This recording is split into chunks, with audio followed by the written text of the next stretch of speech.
What's up, everyone, and welcome back to Movie Race.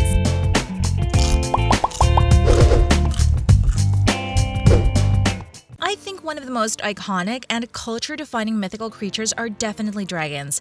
No wonder why media and entertainment tend to cover them a lot, whether it be in books, TV shows, comics, and films. These depictions really do feed into your curiosity, and of them would be how big are these dragons? Like, really, think about it.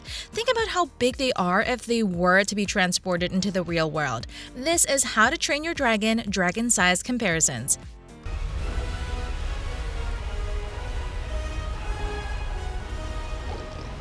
Okay, starting with the smallest yet, potentially very obvious to the naked eye, especially while watching the movies anyway, even me would be able to tell that the smallest would be Fireworm.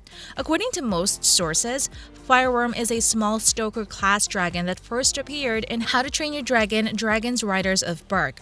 For the next two, I'm going to mention there are two other dragons that are roughly on the same size. Hobgoblin and Night Terror, both said to be 90 centimeters. These sizes aren't really that big, but in order to gain more perspective, I think it's best to look at what their abilities are.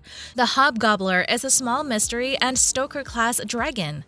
This type of dragon first appeared in How to Train Your Dragon The Hidden World. Pug-nosed, wide-eyed, and drooling, hobgoblins would be so cute if they weren't so destructive. They love to devour everything in their paths like airborne piranhas, according to the Dragonpedia stat card. I guess with that being said, even though they are small, there is no doubt they are definitely terrible. The other dragon in question is Night Terror, which first appeared in Dragons Race to the Edge. Again, according to Dragonpedia, Night Terrors are a formidable force to be reckoned with when united. Night Terrors are incredible, fast and strong flyers, and their ability to take the form of a larger dragon makes them a great threat to potential predators. As a result, they are quite useful as sentries of Dragon's Edge. I guess both dragons are really strong despite their size, and if they were to come into the real world, yeah, I think it's best that no one messes with them.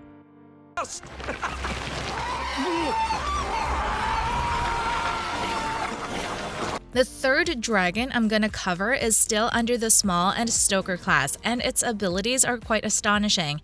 Even with its smaller size at 1.8 meters, which would be not so far off from human sizing 5'9", they are definitely twice as unpredictable. This dragon is the Terrible Terror. Terrors have a powerful and precise fire attack. One could even agree that they are the dragon world's snipers. It is said to have the best accuracy for firebolts compared to most dragons.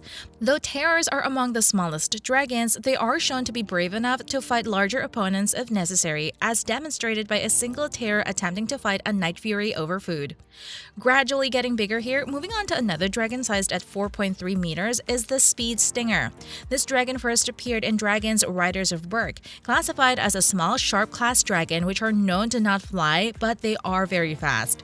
Faster than most dragons, and they hide in the shadows. It is also known that the Speed Stinger is also very fast at smashing that like button, so if you haven't yet already, be like that Speed Stinger. Anyways, they are also scavengers who tend to look for anything they can find. They are very dangerous too because their venom has the ability to paralyze a human or dragon in an instant.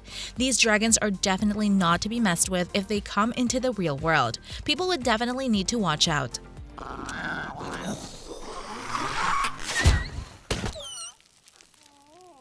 The Thunderclaw is definitely nearing the bigger-sized dragons, which is at 5.5 meters. It is a member of the Tracker class, which thrives in running, rumbling herds very easily. Thunderclaws are distinguished by a ledge on their chin and a massive sail on their back. Their bodies are patterned with large spots or stripes, and they have a thick, fat tail.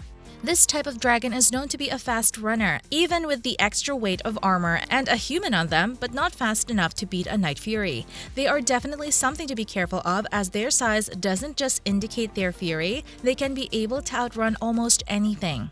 Now, this dragon appears to be one of the most iconic to ever appear in films. I think if people are not familiar with this dragon, I'd honestly question them. The Light Fury, sized at 6.7 meters, is a medium-sized strike dragon. It first appeared in How to Train Your Dragon: The Hidden World. The Light Fury is fast and has the ability to blend into the sky even during daylight. Now that we've got that covered, moving on to its darker, more brooding counterpart and probably close relative, the Night Fury. It is a medium-sized striker-class dragon, one of the most mysterious and fearsome species of dragon. It is sized at 7.6 meters. These dragons prefer to attack at night, which camouflages them. They have the ability to dive bomb, which allows them to fall from great heights, gaining speed as they go, and then fire a plasma blast at their target, one of its most unique characteristics.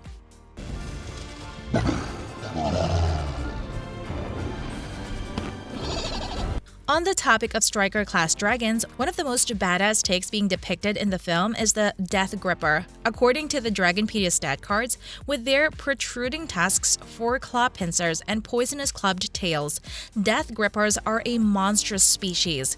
The Death Gripper can launch acid blasts, which is what makes them super deadly.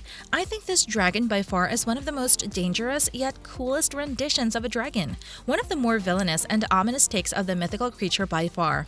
Going gigantic with a crimson Goregutter, a large boulder-class dragon that first appeared in How to Train Your Dragon: The Hidden World. These dragons are very massive in size and have unbelievable amounts of strength. Although they may have an impressive set of antlers and axe-shaped tails, they essentially are gentle giants and like to be left in peace. Sized at 19.8 meters, which is 64 feet. The interesting characteristics of these dragons is that they are able to launch molten lava from their mouths and are also able to spew them in their antlers.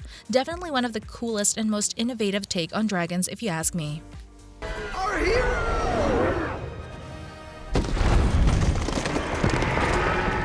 Ending this on probably the biggest dragon to ever appear in the franchise, the Valka's Bewilderbeast. This dragon is sized almost so far off from all the other dragons mentioned that it is shocking. Sized at 160 centimeters, which is 524 feet.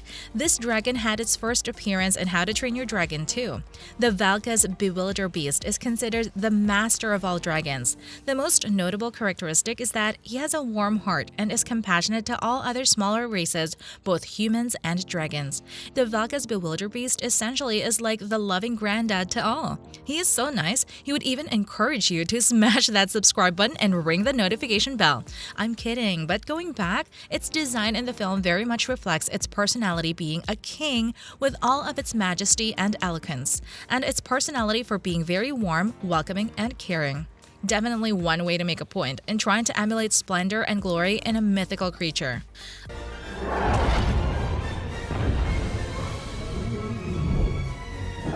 I guess that does it for this video, comparing different dragons' sizes in the How to Train Your Dragon franchise. You will love these videos next.